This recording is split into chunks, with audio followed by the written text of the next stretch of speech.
We are live on YouTube. All right. Survived Edda. Yay. Is that how it was spelled? Like capital E, capital T, Yeah. capital A? Yeah, because we're so lost in storms right now. Hope everybody is doing good. We're just gonna do a quick little social share out here so people know we are live on YouTube. All right, let me get the chat open here. All right. Hello, YouTube.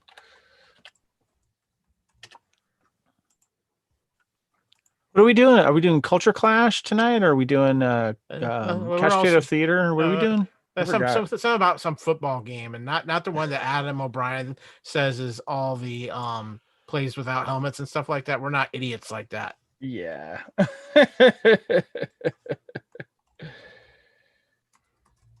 Of course, there is actually a football game going on while we're doing this too. This is true. I got it playing here.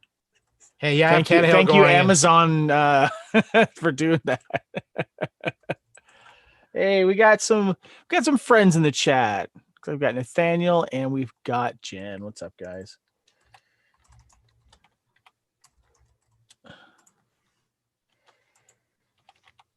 By the way, guys, if you have any hot topics that you really want to discuss NFL wise, throw it out there.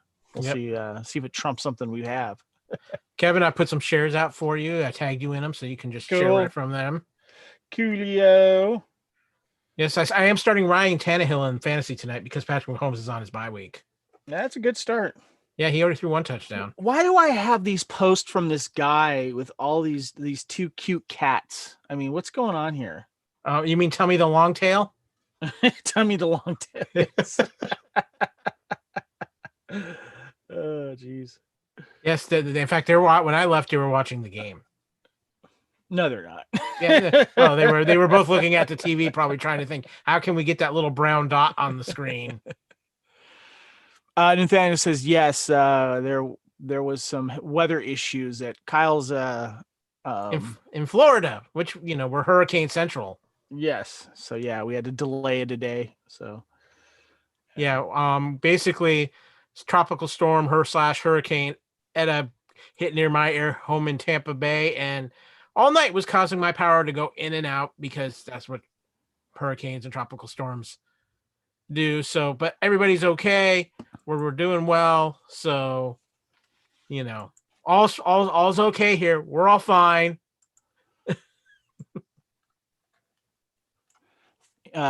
See here. Nathaniel says thoughts on the Patriots pulling a Colts this season when they got luck. Nah, because nobody's gonna match the Jets. If they were pulling a Colts, they would have lost that Monday night game to the Jets. Yeah. Are we ready, Mr. Reitzel? Yeah, let's do this, man. Let's get the end. Oh, wait, I need to do one other thing because we start talking and I'm still a little. I might be shaken but not stirred from Tropical Storm Edda, but we're doing well. Let's get the end zone underway. It is game time.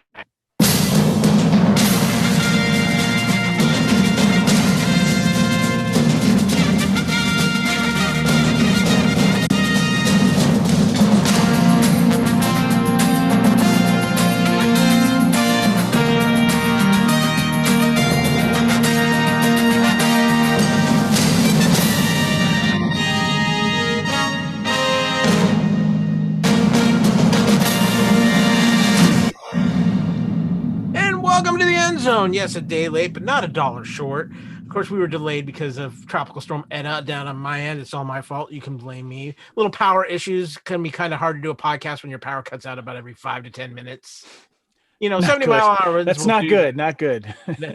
So we're doing it Thursday night. We actually got an NFL game going right now. I know Mr. Reitzel is watching it streaming on Amazon right now. What is the current score of the Colts and the Titans, which is actually a fairly good football game? If it would stop doing a little circle-y thing, I'll let you know. Our good friend buffering strikes again. Yes. Well, of course, we are still breaking in the new format around here. We had some fun last week. We got some more fun to come. But you know what? If you're watching us, you obviously know about the Fandom Podcast Network YouTube channel where we do these special live shows like the Endzone, our newest show, the Fandom Show. Plus, we'll do some live couch potato theaters. Have some fun with it. So if tell your friends, tell your loved ones, have them subscribe so they can see us live. 7-3 by the way, Titans. Okay, there we go. So, of course, too, you can follow all of our incredible podcasts, which, we're the Fandom Podcast Network. We strive to feed your ears with wonderful podcasts. You can go to fpnet.podbean.com for the master feed. You can also access that through the Podbean app on your mobile devices. Just search for the Fandom Podcast Network. Of course, we're also on all other major podcast platforms, which include, of course, iTunes, Apple Podcasts, iHeartRadio, as well as so many others. Of course, if you want to find us, visit our Facebook page. We try to keep you updated what's going around the network there. You can email us directly, fandompodcastnetwork@gmail.com. We're on Instagram, Fandom Podcast Network, and on Twitter @FanPod Network. You can find me, Kyle, on Twitter @AKyleW or on Instagram, AKyleFandom. Kevin, I think everybody knows where they can find you on social media, but why don't you remind them anyway? You can find me on Twitter and Instagram @Spartan_Phoenix. And there's a couple great ways to support the Fandom Podcast Network. First of all, we love reviews, especially on iTunes, Apple Podcasts. So we'd love to get those 5-star reviews, of course, but we love the feedback in general because we're always trying to improve around here. And we'd like to know what you think of what we're doing. Also, too, we visit our TeePublic store. You can get the Endzone gear or the gear from any of our great shows. Holiday times are coming. There's going to be all kinds of sales on the TeePublic store. TeePublic.com, 35% off, $14 tees, all kinds of great things to check out. $13 tees right now. Ooh, well, at least through the evening of tonight. There we go. So, but we are in the end zone, Kevin, and with our format change, that means one thing. It is time for first down. So, as always, we're going to kick things off in the new format with our mediocre signature, top-notch fantasy football advice. Kevin, it was an interesting week last week in fantasy football, but I think there was one clear-cut man crush fantasy player of the week. Yeah, this is unanimous. Yeah, Kyler Murray kind of went off 21 of 26 for 283 yards passing and 3 touchdowns. But here's the kicker: 11 carries, 106 yards rushing, and a touchdown. Average 9.6 yards a carry. Whenever you get that from a quarterback, yeah, that's a good day. Yeah, that's the new type of quarterback we're having right now, and the mobile quarterback that can run. And I didn't watch this game though, Kyle. But is he running safe or is he running dangerously? I think he's kind of in that mix. He's still learning to slide, kind of what Lamar Jackson was doing last year. He needs to learn to slide a little bit more. But when he runs, he's so fast, nobody can catch him. So it's not, it's kind of the Barry Sanders effect. Nobody ever seems to get like a square hit on him. So, yeah. So he's definitely gets a man crush fantasy player of the week. I mean, I was looking at my teams and stuff. And by the way, I had a funny thing happen where it turned out that, so there was the Sunday night game and then the Monday night game, right? So the Saints against Bucks, and then the Monday night was, of course, New England and Jets, right? And before the Sunday night game started, all of me and I think it was in one of my Yahoo leagues, I was down by like 75 points going into that night. Mm-hmm. So I was like, okay, so who do I start that might get me 75 points in a quarterback? And I had Drew Brees, and I had my other choice was Cam Newton. So because Drew Brees was playing in, Tampa, I'm like, maybe I should just go with Cam Newton. Maybe he'll do a bunch of running over the Jets and stuff like that. Turned out needed about 75 points to win that, maybe 80, I can't remember. I got 60 from Drew Brees and 63 from Cam Newton. Didn't help me. Yeah, 75 is a big number even for a quarterback, but but with our exaggerated scoring and stuff, I had a chance, but it didn't work out. So. Yeah, it was a rough week for me in fantasy. I went 1 and 2 in our 3 leagues. I lost in my big CBS sports league, but everybody's kind of all in the mix on that. There's nobody who's really pulling away. Lost in our CBS. No, I won in our CBS sports league, lost in the ESPN league on Monday night. It was a close battle, but the guy had an extra guy on Monday night, and the way the scoring works in the ESPN league, there was just no way. It was just one thing I wanted to mention, because Jen and Nathaniel were talking about it, how tanking for Trevor. The Jets aren't tanking for Trevor. The Jets are just terrible. Will Trevor go to the Jets? So if that's the case, that's the big question right now. Right. Okay. All I'm going to say about this is Adam Gase is going to be gone. I think that's going to be huge, and I think it's all depends on who they hire as coach. And if I'm the New York Jets ownership, and I hate to say this because I don't want to lose him, but I am throwing the money truck at Eric Bieniemy. Oh yeah, well he's. I think it's going to be between the Jets and probably Houston. Yeah, and I mean, either way, Bieniemy's either inheriting Deshaun Watson or getting to take Trevor Lawrence. So yeah. But let's talk about waiver wire. We're getting down to the final few weeks here. Surprisingly, we haven't had any major cancellations for COVID. We've had things moved around. Schedule's gotten a little funky. So everything still seems on track for fantasy playoffs, but we're still making some adjustments. And there's a few names out there, including a QB who a lot of people, I think, are keeping a very close eye on. And that's Tua. It's Tua time in the NFL. Tua Tagovailoa had a huge game against the Arizona Cardinals. I think people are going to give it one more week to see if he's legit or not. He's definitely worth putting on your bench if you need a starter backup or an upcoming bye week filler. Yeah, I would think so. And that's what we're looking at right now. Another one, Duke Johnson. Looks like David Johnson is going to be out with a concussion this week. He's going to get some playing time with Houston. Kalen Ballage. The Chargers have been going through running backs like it's going out of style. I just want to mention that when I was watching the Raider Charger game, I'm like, where did Kalen Ballage come from? He was like getting all the snaps, and they have like a running back by committee over there, and that's without Austin Eckler right now. They had like 3 other guys. I'm like, why is Ballage getting all these things? So yeah, but I think that he's going to get more luck. So well, Justin Jackson's hurt. The rookie has some fumbling problems. So Ballage is almost by default. A guy who's still out there in some waivers, I think you need to pick him up if he's out there. Is Zach Moss, the running back of the Bills, because yes, almost a 50-50 split now.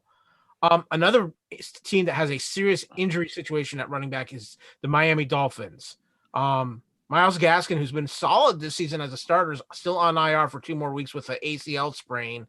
Matt Breida, who they traded for in the offseason, is got a hamstring issue. Jordan Howard has just fallen off the face of the planet, which brings us to the guy they acquired from the Kansas City Chiefs in trade right before the trade deadline, DeAndre Washington, who you are familiar with, Mr. That name sounds very familiar. Yes, former Raider DeAndre Washington. Yes. Yeah. So those are who you're going to look for on the waiver wire. I got kind of a sneaky play for a buy fill in, or if okay. So what's been happening in fantasy and probably in all of football right now is there isn't one standout defense that's like. I think the probably closest is the Ravens. Maybe, yeah. But you could have said that about the Bucks until about 2 weeks. But whoever has the Ravens isn't giving them up. That's my point. So I'm talking about when you're looking at the waiver wire, it's kind of like you can't just pick. I mean, the Saints have been okay, but there's a defense I do want to mention because I was checking out this defense's stats, and the team is also competing for a possible, division title, and maybe if they keep playing surprisingly well, is the Dolphins defense. Dolphins defense is legit. Yes, Brian Flores. Arizona has torched everybody for points. That's just I don't care who you are. Arizona's going to score points against you. They have too many weapons in Kyler Murray. But otherwise, and right now, I mean, the Chiefs are on a bye right now. There's a few other teams too, but if you need to stream, they're playing against the Chargers this weekend. Do it. Yeah.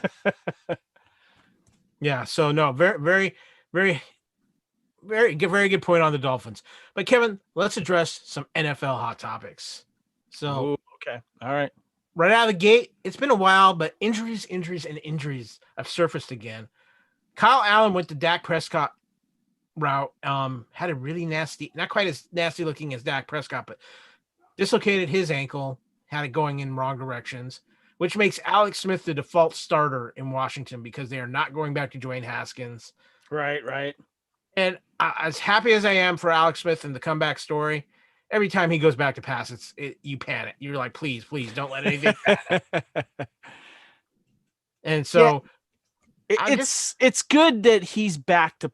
He has the opportunity to play again. I feel bad for Kyle Allen. So, I mean, he's your namesake. Yeah. The other injury, and I'm beginning to wonder if there is not a running back contract curse, Kevin. Christian McCaffrey became the highest paid running back in the offseason, was the number one fantasy guy. And I know Jennifer is going to probably be steaming mad that I'm even discussing this at this point. Gets off to a good start, has a knee injury, misses 6 weeks, comes back against the Kansas City Chiefs, plays very well, and right at the end of the game, hurts his shoulder, and he is out again. We do not know for how long, but he's definitely not playing this week and probably out the following week for sure. That is just not fair, and it's not right. I would much rather. People started dropping Mike Davis on fantasy. I'm like, what are you doing? I'm like, really? Okay, so he didn't get a lot of points this last week, but he's like the perfect handcuff, man, and you're gonna need him again. Yeah. So, been the other injuries too. Nothing as severe as those, but when McCaffrey goes down like that, then you got to say something. But let's go on to hot topic number 2, Kevin. We are past the midway point, and the Pittsburgh Steelers are still undefeated. And if you look at their schedule, outside of a Thanksgiving game against the Ravens and a game against the Colts, there's a lot of cupcakes on the schedule. Okay, can we talk about the Steelers undefeated stuff going on? And I want to ask the chat about this. If you look at who they've played, I mean, it is 8-0, and it is tough to be 8-0. But do you have to look at it going, I mean, look at who they played. So they beat the Giants, right? 26-16. Then they beat the Broncos. Then they beat the Texans. Then they beat the Eagles. Then the Browns. Then the Titans, which are good. Ravens too. And then they beat the Cowboys.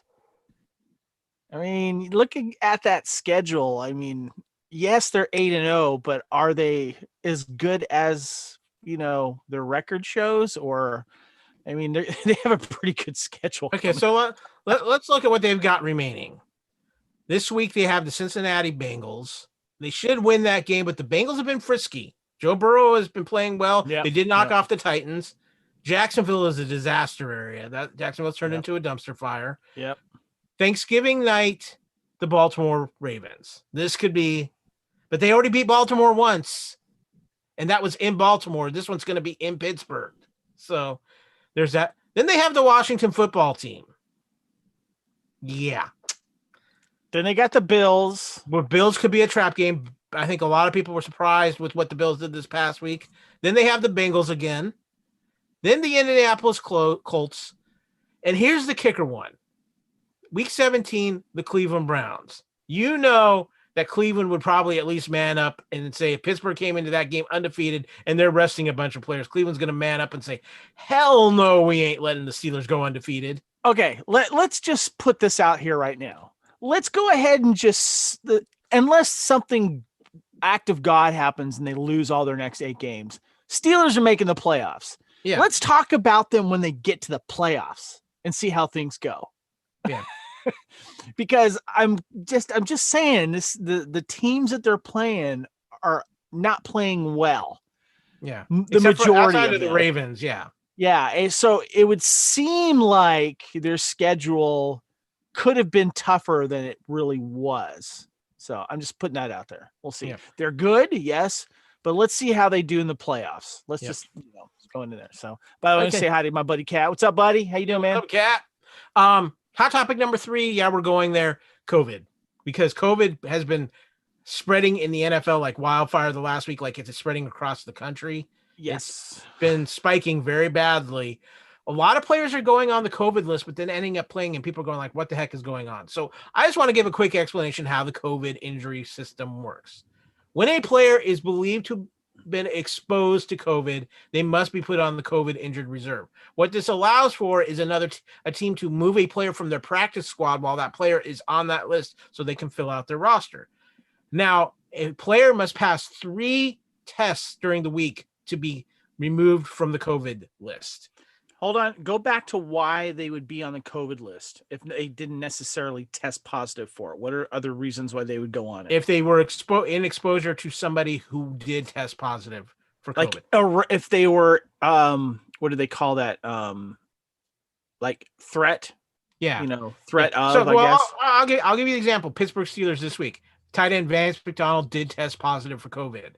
So all the wide receivers, Ben Roethlisberger, a few of the linemen and stuff have all been placed on the COVID reserve list, meaning they cannot practice, they cannot be around the team until they pass 3 COVID tests. I think they're every other day, and I think the final one is tomorrow. If they pass that, they can practice Saturday and play Sunday. Okay. All right. If any of them fail, then they are ineligible to play. Okay, continue. So it's become a major problem that the numbers are spiking. I think the NFL's had something like 56 players now test positive for COVID. We have other issues. My team, the Kansas City Chiefs, had registered a complaint against the NFL because a players rep associate came by from the players union, right? From the players union, yes, showed up, called a late meeting for players that they declared was mandatory, but did not wear masks, anything like that. The Chiefs found out about it and were infuriated because they ended up having to put Chris Jones on the list. Anthony Sherman, their fullback, actually tested positive for COVID. He finally came back last week after missing 3 games. People are getting lax, and especially Kevin, it even affect COVID. Your Raiders still got affected by COVID. We hadn't had a chance to talk about this yet. You guys lost a draft pick and got fined. Yeah, the NFL put the hammer down on the Raiders, and the Raiders, no excuses really. They say in meetings and interviews that they've been defeating the virus, but apparently they didn't do it well enough. Trent Jones, he's on the list as well. But the other thing too is Las Vegas Raiders have put yet another player on the reserve COVID-19 list, this time starting linebacker Corey Littleton, the high-priced free agent that we got from the Rams. It's unclear if Littleton tested positive for the virus or if he was in close contact with someone else, but he is now forced to quarantine for at least 5 days. That means Littleton will miss the team's Week 10 matchup with the Denver Broncos. It's also worth mentioning that Littleton did practice with the team on Wednesday and wasn't listed on the injury report. So what I find interesting about that is that and Field Yates, he put a tweet out there that Ravens defensive back Iman Marshall, several others were on the list. But what I find interesting is Corey Littleton's been getting a lot of flack from the Raider fan base and the media covering them that he is not playing to his potential, and he's the biggest disappointment when it comes to the free agents and in general on the defensive line. Yeah, no. So it's interesting times with COVID. I don't think we're done anywhere near yet. It's going to be interesting to see. The NFL's talking about doing some crazy stuff with the playoffs, which we'll talk about more if that becomes a reality. So with that, Kevin, I think it's time we move along to second down. Okay, so for those of you who've been following us on the new format, this is the Primetime Game Awards section. And plus, Kevin and I talk our teams, Raiders and Chiefs. But before we begin, Mr. Reitzel, I have to call you out a little bit. You have been negative Nelly all season long on your beloved Raiders. I've had some reasons. You've had some reasons. However, in pregame on NFL Network before tonight's game, if the playoffs were to start today, your Raiders wouldn't be just in the playoffs. Oh no, they wouldn't even be the last wild card. They would be the number 6 seed in the AFC playoffs. What does that really mean if the playoffs were to start today, though? They always do that like right around this time. If the playoffs were to start today, these teams would be in there, so Yeah, I've had reason because I've been a little frustrated, but I will say this, and you're right. Um, I called out Derek Carr a while ago. I called out John Gruden a while ago, and right when I did that, because I sent an email to Raider Fans Radio and they played it. Uh, Derek Carr just turned it up, and now he's like having his best statistics year so far since he's been a Raider. Even that 2016 year when we went 12-4. Yeah. So I'm just calling you out a little bit. Are we going to start seeing some positive Raider, Kevin?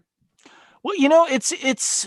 I hope so because I mean they're 5-3 right now, so there's a lot to celebrate. But I got more to say about that. You want to talk about that now, or do we going to No, go we'll into talk these about that games? now. But before we got started and got into our thoughts, I just needed to bring that up because you guys have some big wins. You guys beat my Kansas City Chiefs Yeah, in yeah. Kansas City. Revenge is coming because you're getting the bye week I'm factor. I'm getting frustrated from fellow Raider fans that are saying my two biggest pet peeves this year have been first of all, oh, look at this schedule we have coming up. We can win this one, win this one. We might lose the Chiefs one, but then we can win this one and this one. Yeah, we got an easy schedule coming up. No, stop. Every game, especially with divisional games, not easy because they're talking about the Chargers game, they're talking about the Denver game, and they're talking about the upcoming Jets game and all this stuff. And it's like, oh, they're going to be easy wins. Shut up. No, they're not going to be easy. Raiders don't never have it easy, right? The other thing too is when I have fans, I don't know if they do this with Chiefs Kingdom, Kyle, Mm-hmm. or anyone else that has a team and they have fun and they call out, I'm going to say this is what our team's going to win and this is what the score is going to be.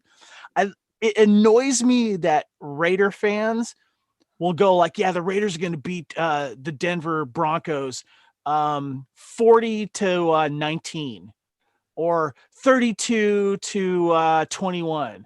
I did some research. In the last 5 years, the Raiders 5 times only have won by more than 10 points Yeah. in the Well, last 5 years.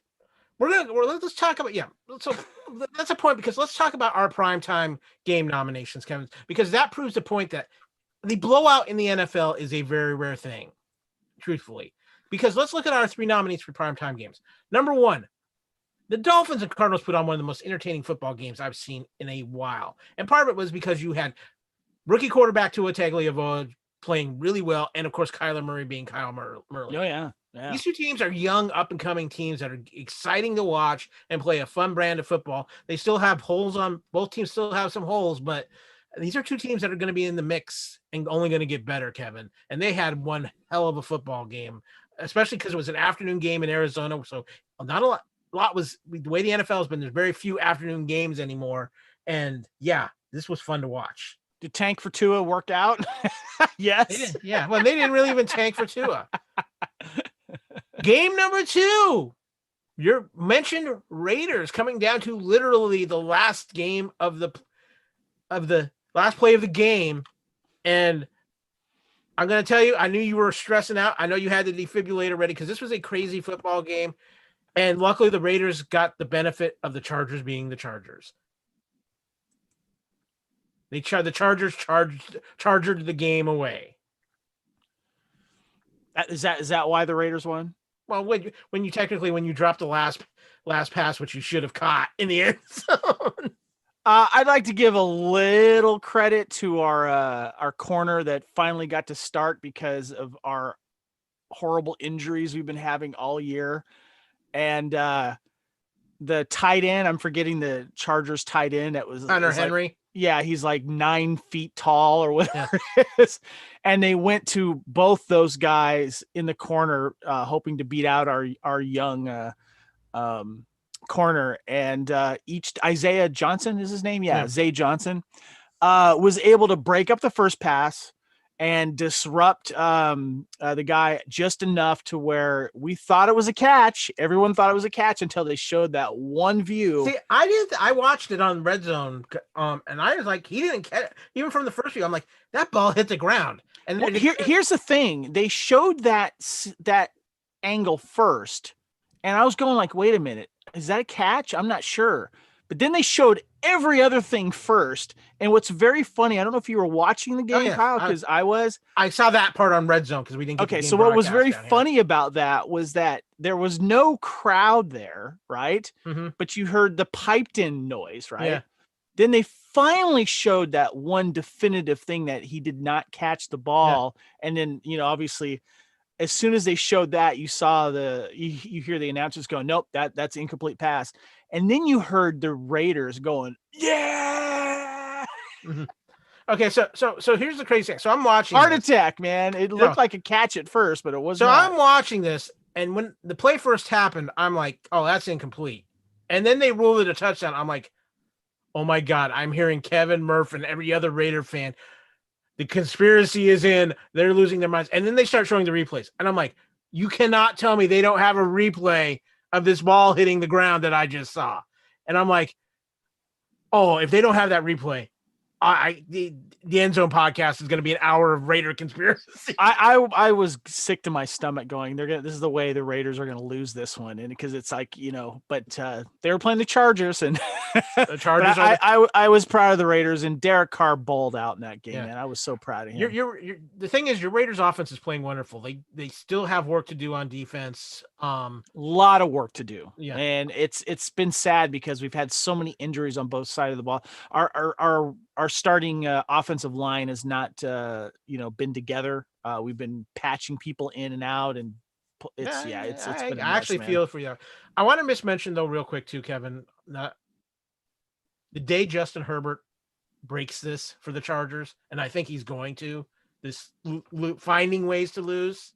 Look out, because that kid is special. Yeah, everyone's talking about him, and going into that game, Raider fans, we were nervous because we're gonna have to see this guy for a long time going out. But that guy has definitely got a future with that team. Yeah. Finally, game number 3, my Kansas City Chiefs versus the Carolina Panthers. This turned into a very nerve-wracking and fun game, but I was even a little worried about this going in because Matt Rule has Carolina playing very, very competitive in their games. Carolina has not been really blown out. McCaffrey was coming back. I am a big fan of Teddy Bridgewater. He's a class act, great guy. I'm always rooting for him, especially after everything he's been through. And the Panthers gave the Chiefs everything they could handle. And this is one of those games where Patrick Mahomes just said, I'm carrying the team on my back and carry them to a win because their defense, I'll be the first to say, Chiefs defense played awful. Their offensive line, we have the same issues you guys are. We were down to our 3rd and 4th stringers on offensive line at several positions. Yeah, didn't it? Well, didn't also too. It started out with Carolina up 14-3, right? Yeah, That's what it was for a while. It was 14-3. Carolina had a couple, a great fake punt that completely fooled Kansas City. And I got to give Teddy Bridgewater credit. One of the best quarterback runs of the season where he literally did a Superman. Did you say Teddy Bridgewater? Yeah. Yeah. Okay. Where he did that Superman leap to get a first down on fourth and like 14. So that's what Derek Carr did too. Yeah. So Chiefs pulled it out. Again, there's no doubt Patrick Mahomes or Tyreek Hill just stepped up and carried the team. Travis Kelce was huge again too. But yeah, I'm thankful the Chiefs have their bye week this week. So, but Kevin, when it comes down to it, primetime game award winner, it's Dolphins Cardinals. Yeah, I would definitely give it to them because of just how back and forth it was and exciting that it was. And you had Tua breaking out as well. And of course, then you had, Cardinals quarterback. Yeah, Kyler Murray. Thank you, Kyler Murray, doing well too. But yeah, I would give it definitely to the Dolphins Cardinals. I'd give that the primetime game award winner. Yeah. But however, we do have a Thursday night game award loser, and this was a primetime game in real life. The Tampa Bay Bucks decided they were already on a bye week. They no-showed against the Saints in a classic fashion, losing 38-3. But here's the kicker, Kevin. The Tampa Bay Buccaneers in this game rushed the football 5 times. They called 5 running plays in the entire game. Were they just playing catch up? Is that why? Plus, Antonio Brown made his first start too. Yeah, trust me, the Buccaneers just no-showed. Yeah, they were playing catch up, but how do you still don't? It was an NFL record low since they started keeping the statistic. 38 8-3 Saints. Yeah, the Saints just dominated Tampa in every It's funny this is a perfect pick for the worst game, basically, because I was watching the first quarter and I'm like, I think I see where this is going, and I don't care. turned it off. I turned it off. I did turned it too. off the first I quarter did. because I'm like, The chat out there, did you guys turn it off? Because I did. it was very obvious. Yeah. Real quick out to the chat, Jen's talking about how Tom Brady yesterday during Etta lost his jet skis because his dock broke away from his multi-million-dollar house. I think he can afford a few jet skis, so I'm not feeling too bad for Tom Brady. So Kevin, we talked a lot about our Raiders and Chiefs in this segment because they were both part of the primetime games. Any other little Raider tidbits you have? I just want to say that I am very proud of them because of the amount of injuries, and we're not alone. There's so many injuries with all teams right now. But I think the team, the coaching is doing a really good job of making sure players have been ready to come in and take over, because everyone's being coached as if they're starters. Basically, there is no like, this is the starting team and this is the B team. During practice, everyone has stepped up, and there's I love how there's a different hero. Each week something happens, and Carr, he's proven me wrong, man. The coaching staff, the only guy that's still on the hot seat is Gunther, our defensive coach. He's obviously one of those that a lot of people aren't happy of. But Tom Cable, our offensive line coach right now, dude. Oh, Tom Cable's one of those coaches, an incredible skill position coach, horrible off. Well, he's been a head coach in the league and it's not worked well. Yeah, but I'm just, for what he's doing, man, he gets an award, a half season award right now, from what he's been able to do with our offensive line that has not been able to stay healthy, and putting in these young guys and giving Derek Carr the time to do what Derek Carr can do, and I'm very proud of that. Yeah. As far as the Kansas City Chiefs go, it's bye week, and it really needed to come for the Kansas City Chiefs.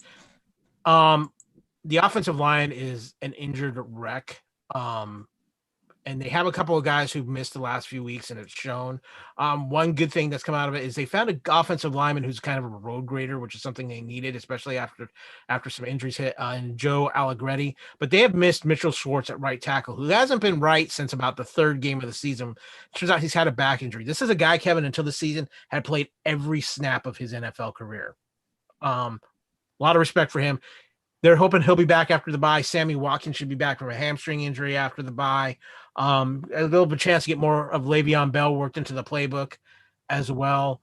And of course, we know what Andy Reid's record is after the bye, and it's revenge time. But yeah, I'm sorry. Who are they playing again after the bye? Yeah, we went through about this earlier in the season. Yeah. If I keep seeing them come play the Raiders after the Chiefs have a bye, I'm going to call conspiracy again, Kyle. This is going to be the 6th, 7th time in 10 years that they play the Raiders after a bye. And we already went over how bad the Raiders have been and how many times you've beaten us at the bye. Yeah.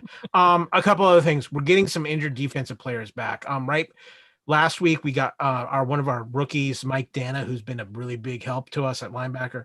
He's healthy, but the key one, Kevin, and this is a rookie who was standing out for Kansas City at the beginning of the season, and you'll know who I'm talking about, Ladarius Sneed, the quarterback.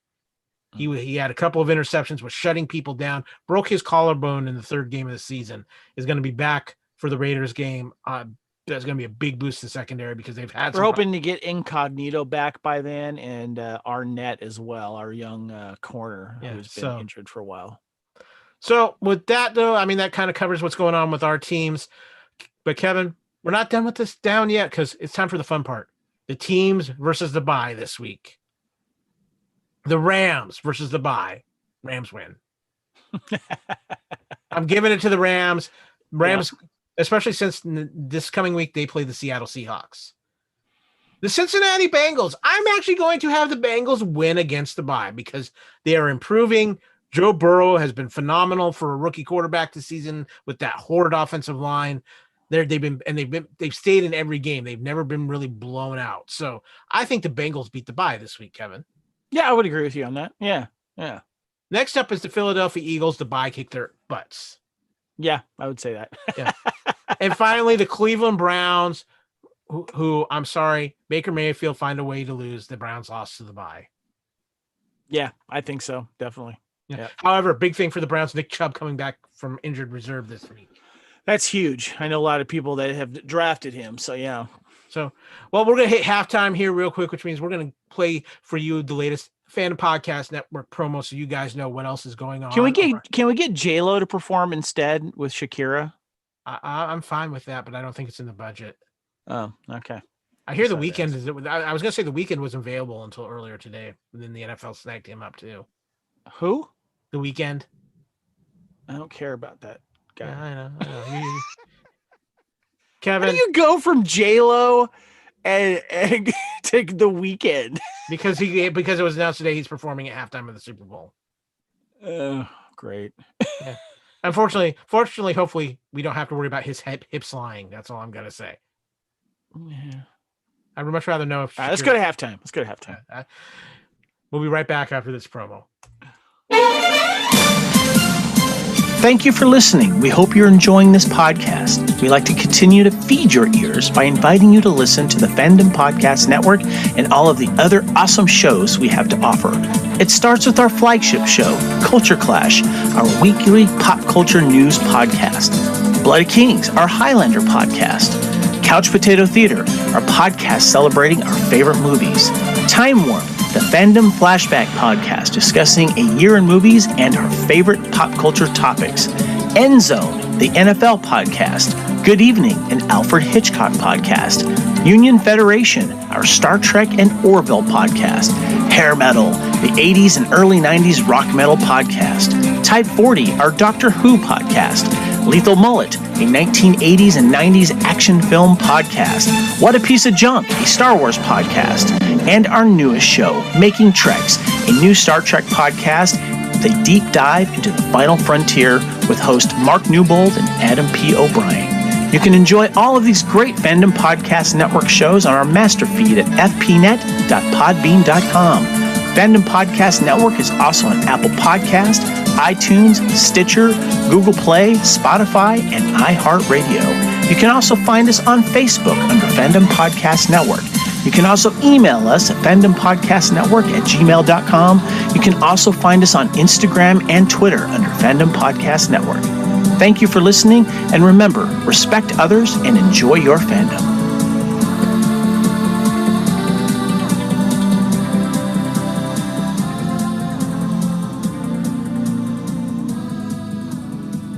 And we're back. And Kevin, we're back, which means it's time once again for Third Down. So this is where we take a little bit of a look ahead. We give a kind of what might be our primetime picks for this upcoming week's game. And actually one is going on right now, Kevin, because Indianapolis at Tennessee, huge AFC South matchup. Indianapolis was favored by 1. What is the current score of that game? 17-10 right now, Tennessee. Gotcha. So and Colts are driving down. So it's fitting the bill, but we have a couple others coming up this Sunday. Number one, to me, this is the number one primetime game, NFC West battle, the Seattle Seahawks at the LA Rams. I think these are two very strong playoff contenders. Seattle's kind of looking to lick their wounds after a Buffalo win. Rams had the bye last week, got a little healthy. Seattle's a perfect example of our defense sucks, but our offense is really, really good, and that's the only way that we're going to win games. No. Seattle's a perfect example of all of our running backs are hurt. We have 2 good receivers, but wait, we have an elite quarterback named Russell Wilson. That's pretty much what I said, just but their offense angle. Yeah. Except they have no running backs. I mean, I'm like, what, DJ Dallas? Really? Hey, he did all right. So yeah. The number 2 primetime game, and I think this could be fun, with again a very fun quarterback matchup, the Buffalo Bills at the Arizona Cardinals. Yeah, I think that could definitely that would qualify, especially with those 2 quarterbacks. I'm going to say this: the quarterback hunters are going to be running all over the field chasing these guys around. This is not going to be a fun day for the defensive linemen. Yeah, definitely. So, did you have any others that stood out on the schedule for you, Kevin? I was just because I think it's important to both the teams. Those Baltimore at New England, I I mean, think. New England's bad. Even Yeah, though but I mean it's at New England, so that one there, I think too. Kevin, the New England Patriots made the New York Jets look like a competent football team on Monday Night Football. Yeah, I'm not Yeah, gonna sleep on them at New England though. Trust me, yeah, I know that. So yeah. So, um, yeah, for Tampa me, Bay, Carolina. Tampa Bay's got something to prove, but Carolina, this could be a death spell for Tampa Bay after a loss like that. But we'll see. My Chiefs are on the bye. Your Raiders have the Denver Broncos, the Donkeys matchup. This is an interesting matchup because I think your Raiders are the better team right now, but Denver's playing competitive football. Yes, they are. That's why I'm no one, even Raider fandom. We're not using the this is going to be an easy win thing. The Raiders are favored by 5. That seems The high. Raiders are one of those teams that like to grind out the ball. That's what they've been doing. They like to control the clock. They'll if they can't set up the pass with the run, they'll do it the other way. And so you're not gonna get these blowout victories, and I don't see that happening here. But we can't sleep on these guys, and it's a very important game right now. The Raiders are 5-3. If we can go into playing your Chiefs at 6-3, that would be a lot better than the other way. Yeah. So Just throw out to the chat. Adam O'Brien is in there. We play with helmets around here, Adam, because we're smart. Um, Adam also, does want to know when the last Boy Scout Endzone special. yeah. Also too, Nathan threw out CBS coverage going to kind of be bad this week. No Jim Nance with Tommy Romo because Jim Nance is doing the Masters right now because of everything being screwed around with because of COVID. Okay, so what? No Romo? What? Probably no Romo either. No So who's Romo, no doing it? Nance. CBS probably just I don't know what game they're. Why would Romo not be doing it? I might be in his contract to only work with Nance right now. See, What? yeah, I don't know. It'd be interesting to see if they pair anybody with Romo. I haven't heard anything on this. This normally wouldn't be a problem because the Masters is always in April, but because of COVID, the Masters is there, and golf is Jim Nance's first love, and that's Jen says this is why she watches the Red Zone. yeah. Well, and I can understand. This is gonna be a red zone week for me with no Chiefs game on. Yeah, true. So, Yep. well, Kevin, with that, it is time once again for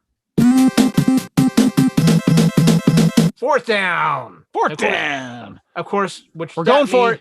Of course, that means it's time for the fan huddle. So before we get into that, all I have to say is ready, down, put. Welcome to the fan huddle. Our topic this week, unless anybody's got anything out there in the chat, has anybody thrown any? Yeah, throw something out if you want to chat, you want to talk about. But Kevin, what I want to talk about, and I think this is a fairly hot topic, is this year's rookie class of quarterbacks the best class of quarterbacks since the 2004 draft? Now, obviously, we have Joe Burrow, Tua Tagovailoa, and Justin Herbert in this draft, all playing outstandingly well. Yep. In 2004, which is kind of people call the last great quarterback draft, you had Phillip Rivers, Eli Manning, Ben Roethlisberger. Now, obviously, you can't compare length of career or anything like that. So I'm just kind of looking at how they're impacting the league right now. And I got to tell you, I think this batch right now might be impacting the league more than the 2004 class. Just this out is of the gate. Yeah, because this is kind of a different breed of quarterback too. Not so much pocket passers, because the ones you're referring to, those are pocket passers. The new breed is not. Well, and let's talk about this. Burrow started the season for the Bengals. Herbert was in game 2 and never looked back. Tua just came back, but he was injured. You look back at the 2004 quarterbacks. Rivers sat for a full year behind Drew Brees. Yeah. Manning started fairly right away, and Roethlisberger sat for the first 8 or 9 games and then came in and then went undefeated the rest of the way into the playoffs. I'm not going to compare all Rivers and Roethlisberger are hands down Hall of Famers. I think Manning is too, but his numbers are a little bit more. Manning has 2 Super Bowl wins. Yeah. He will be. I think the consensus is still the class of '83 is still considered the best quarterback class ever. That's the Elway, Marino. Manning's gonna get into the Hall of Fame just for messing up the perfect season for the Patriots. Yeah. So my question is this, Kevin. It's an interesting time in the league. I think we can.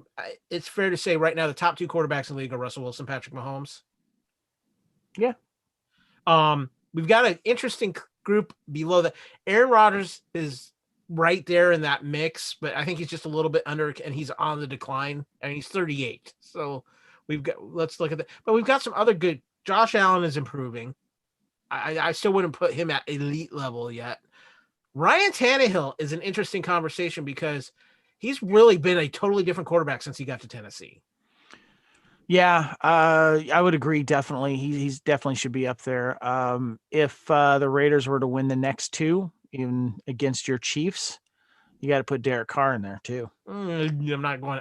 I'd say he'd be back on the rise. I'm not going to put him at that elite level yet. Well, of course you wouldn't. We'll win in the playoffs, then we'll talk. Yeah. Well, I'm just saying if you're chatting, if you're talking about like right now and stats right now, Yeah, that's what we're looking at. So, what's happening to Deshaun Watson in Houston is a crime.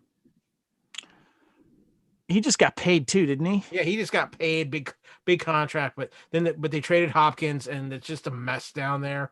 I hope they can get straight because I love Deshaun Watson. He's a class act and a really good quarterback. You have next year we have two other big huge quarterback hypes with Trevor Lawrence and Justin Fields coming in, but there's something about this class. Burrow is just he's got the Bengals are a bad football team, but yet he's got them competitive every week, and you just feel like they're in every game because of Joe Burrow. Yeah, definitely. He was a good pickup, and I think he deserves to be there. And I think that he's gonna make a good name for himself there in Cincinnati. Justin Herbert has no fear. Dude, most rookie quarterbacks come in and they're throwing dink and dunk passes, checking down to the fullback. This guy is just flinging it, Kevin. He is. He's definitely fun and scary to watch at the same time, and he also has very good hair. Yeah, he should get a head and shoulders commercial or something like that. By the way, Nathaniel said that they gave Romo the week off. Well, that's fair. CBS has 3 games, all in the late slot. He says so. There you go. Yeah. And then finally Tua, who finally made his debut week 1. Very conservative. The Dolphins played that way. I think they were just being careful because they weren't sure. Then they kind of took the reins off against Arizona, and we saw Tua did something pretty special. He drove them down to win the game. Yeah. So I really think. How much did he use his feet? I didn't see that. He ran a lot more in that second game than he did in the first game. He wasn't Kyler Murray, but very few people are. But yeah, I mean, we have Kyler Murray in the league. I mean, there's a lot of good young quarterbacks. I feel real confident that we're going to have some great quarterback play for the next 10 years. I think so, definitely. I'm more curious of where these players are going to take their teams this year, though. That's what's going to be going to tell a lot, basically. So yeah, I mean, and truthfully, outside of Burrow, and I mean, Burrow and Herbert probably aren't taking their teams, but they're playing so well. But Tua has a chance to make the playoffs with the Dolphins. The Dolphins play good defense. He doesn't have to carry the offensive load. The Dolphins are actually right in the mix for the wild card hunt and still in the mix for AFC. Yeah, so Bill, AFC East, you got the Bills at 7-2, Dolphins 5-3, and the Patriots at 3-5. And then let me look at the. So you got the Bengals though; they're still 2-5. I don't. They've just had some hard luck games, and let's be honest, so have the Chargers. The Chargers could easily have about 3 more wins. Yeah. The Chargers are not as bad as that their schedule says, but they just got to get over the Charger curse thing. I will say this too: I really hope Anthony Lynn keeps his job because I watched the Hard Knocks. Really liked him on Hard Knocks. Me too. And I don't really think it's his fault what's happened. This has just been bad breaks. I don't know. Is he year to year? I think when it comes to unless a coach comes across, I think he's doing a pretty good job. I would like to see him come back as well, and I would like to see him have a contract that would show that. So yeah. Well, I'm curious to see what the chat thinks. Let us know who you think if this is a if we're getting a magical quarterback, is this year better than 2004? Again, we are just comparing based off of what we saw from when these guys first came in the league. It's not fair to compare careers because the three of from 2004 should all be in the Hall of Fame. But I'm sorry. What was the last thing you just said? I said I don't think it's fair to compare whole careers. We're just comparing when they first came into the league because the three from the 2004 draft are all Hall of Famers. Yeah. So definitely.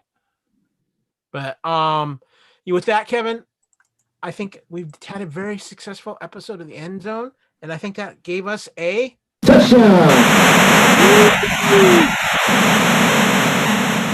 So it's funny how that is supposed to be cheering, digital cheering, but it just sounds like static. It's a come on, it's an 8-bit soundbite. What do you expect? Any extra points before we get out of here? No, I'm not going for 2 on this one. Yeah, no, Kevin's not going for 2 on this one. Thanks to everybody out in the chat. Also, just a heads up, Thanksgiving week, Mr. Reitzel is going on vacation to go see his lovely daughter, Camille. Hold on. Yeah, I'll mention that in a second. But this is something that Nathaniel brought up here about how thoughts on trying to promote front office diversity with extra draft picks. And I had one of the hosts of the Raider podcasts I listened to. He went off on this. He's African American himself, and Jen said something very interesting about how I would feel humiliated to be hired for a draft pick. I don't think they're going. From what I've heard, I don't know if they really thought this through about trying to promote diversity in coaching positions, in front end office managerial positions, and that if these people get hired, that you will get a draft pick. I think it's crap. I'm gonna be honest with you, and I think it's insulting. Yeah, we are at a point in our world, and I understand everything that's going on, and I'm not going to go political. Did they talk to a person of color or minority about this? I have no idea. I just want to say this. We live in a world, and I'm sorry, this is just how I was raised to believe. I don't care what color your skin is. I don't care what your minority is. If you can do the job, I'm hiring you. And I think because of the way the world is, it's like there are groups and people out there who are trying to overcorrect. And in the overcorrection, they're not thinking things through completely. Yeah, this is a good example of that. And this needs to this needs to be not happening. Yeah. They need to figure out another way to do this and not overreact and, as you would say, overcorrect. So yeah. I think the intention is actually a well-intended but poor execution and poor thought out on this. Definitely. Yeah. Thanks for bringing that up, chat. Appreciate that. Cause that I don't think we're going to see the end of that. I think there's going to be some stuff going on because that is not cool at all. But as you alluded to prior to that, on a much brighter note, though, yes, I will be just under 2 weeks. I'll be flying out to Georgia for a week. I'm going to be flying out Tuesday the 24th, coming back on December the 1st. Going to be visiting my lovely stepdaughter Camille, and my some other extended family over there and hanging out with my old friends from the 501st. And also I will be going to the Raiders Falcons game. I have a ticket, and I'm going to be sitting with the former Atlanta Raider Booster Club president, Clint, who actually started that booster club. And he's going to be bringing his young son to his first football game. And I'm going to be sitting in the pod that we'll be together, and we'll have pretty good seats too. I'm excited about this. Very cool. So with that, Kevin, I think I'm going to just announce it now. If you're cool with it, we're going to take a week off for Thanksgiving. We're going to, Kevin's going to be on vacation. I'm going to want to go. We all want to go enjoy Thanksgiving. A lot of us are going to be traveling anyway on Wednesday, the 25th. The Thursday's a little late. So the Endzone's going to take a week off that week. We'll be here next week, though, the 18th, our normal Wednesday, to talk everything professional football. We'll throw a little teasers out for some of maybe the Thanksgiving games, because there's a couple interesting ones there. But we're going to take and also too, we're going to be having the fandom show this Saturday live on the YouTubes, right, Kyle? Yep. And in fact, though, we are going to have a little treat for people, though, because we have a Couch Potato Theater recorded, and it's going to come out on the day the End Zone would normally come out, but it's going to give you your football fix because with our good friend Jen, Kevin and I covered Varsity Blues. Varsity Blues, yes. So yes. instead of the End Zone, you will get a little taste of James Vanderbeek, Scott Kahn, John Voight, and of course, Billy Bob, Billy Bob, Billy Bob. So Varsity Blues CPT is coming. We will see everybody next week, though, because Kyle, I didn't get a chance to say the timing for the fandom show. Oh yeah, oops, sorry. You do want to promote that, right? Yeah, Our other live show that we're doing on the Fandom Podcast Network. This Saturday, the Fandom Show with myself, Kyle, Dan Hadley, the host of the Type 40 Doctor Who podcast, Type 40. And we're going to have special guest on there, Jonathan Melville.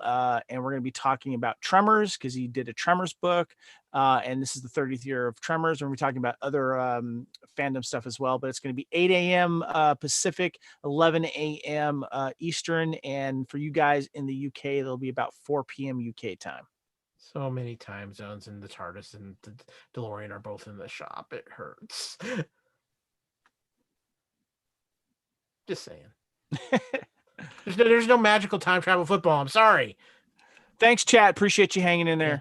Thanks, chat. Love you guys. We will see you next week for another edition of the End Zone.